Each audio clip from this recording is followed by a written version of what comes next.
మనసు అక్కరలేదు.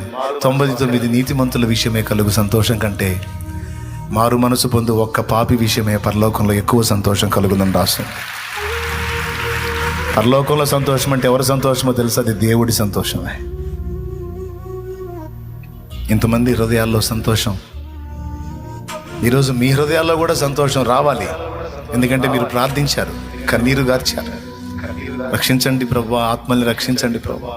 మేము రక్షించబడ్డాం, మేము బయటపడ్డాం, మేము నరకం తప్పించుకున్నాం. చాలా మంది ఇంకా అందులోనే ఉన్నారు ప్రభువా. చాలా మంది ఇంకా సత్యం ఎరగని స్థితిలో ఉన్నారు, అంధకారంలో ఉన్నారు, అజ్ఞానంలో ఉన్నారు. వారిని దర్శించు ప్రభువా, వారితో మాట్లాడు ప్రభువా, వారి మనోనేత్రాలు వెలిగించు ప్రభువా.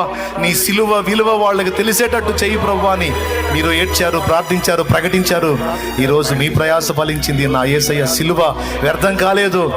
అనేక మంది తీర్మానానికి వచ్చారు రక్షణ పొందడానికి. నా తండ్రికి మహిమ కలుగును గాక.